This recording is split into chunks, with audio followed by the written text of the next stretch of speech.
Is that Gordon? Yes, is that Gordon? The great Gordon Chang? Is that Gordon? Stand up, Gordon. Wow. We have everybody here today. Thank you very much. How am I doing on China? Am I doing good? Am I doing good on China? Tell you one thing, nobody's ever done like I've done on China. Nobody ever let people know what was happening with respect to China.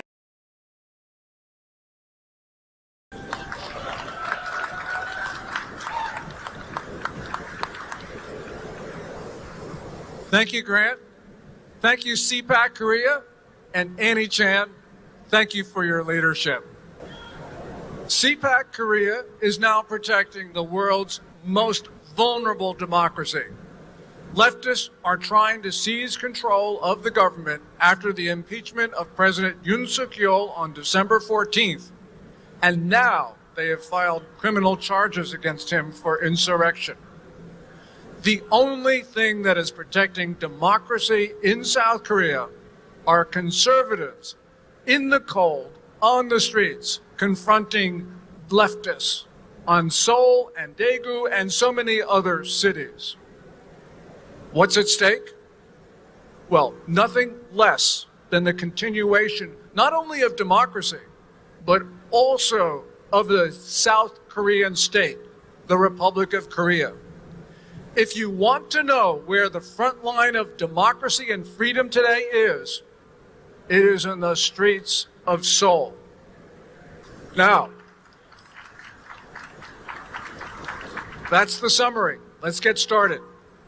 And this crisis did not start in December with the impeachment of President Yoon. It did not start on April 15th, 2020 with the National Assembly elections, but today we will begin there. And on that day, in the election, it resulted in an uninspected, overwhelming victory for Minju, the Democratic Party of Korea. Minju won that election because of early votes in district after district tipped the results to the leftists. There were so many uniformly narrow victories that it was statistically improbable. As one observer said, either God did it or the election was rigged.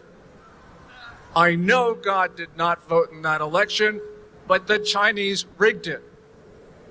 The National Election Committee, what they did was they used servers from Huawei Technologies, the Chinese company, which Beijing was able to access. Also, there is reporting that the NEC cooperated with Tencent, the Chinese internet giant, to develop algorithms to switch votes that had been decided early. This election was stolen. In 2024, just like in 2020, we had unexpected results and a big Minju victory. They did it again. This is something that never happened before in South Korean history. So we know that they took that election from the conservatives. NEC, National Election Committee, in 2024, they even hired Chinese to count the votes. So what's the consequence of all of this?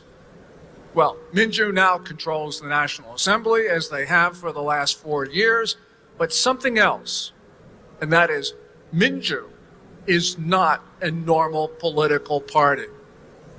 Its leaders somehow seem to think that they are still in the 7th century when China's Tang Dynasty controlled much of the Korean Peninsula.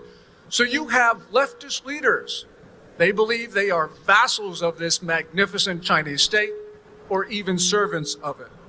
And they are now allowing Beijing to infiltrate South Korean society and to determine outcomes in South Korean elections. So the Chinese and their North Korean friends are now conducting their warfares campaign. There are 3 warfares: psychological warfare, media warfare, and legal warfare. And because of that, the Chinese have become extremely influential. Here's an example. In early December, when you had the big pro-impeachment rallies in Seoul, there were a lot of faces that were not Korean. They were like my wife's. They were Chinese. When the Chinese presence became a political issue in South Korea, what happened? The Chinese demonstrators all at once disappeared. How could that have occurred? We are also seeing strange-looking policemen on the streets of Seoul who are violent with no name tags. Maybe they're Chinese. We don't know for sure, but we can see that this is a time of unusual, certainly extraordinary events in South Korea.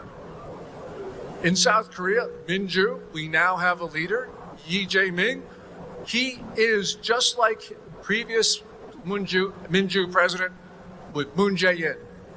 Moon Jae-in was a communist.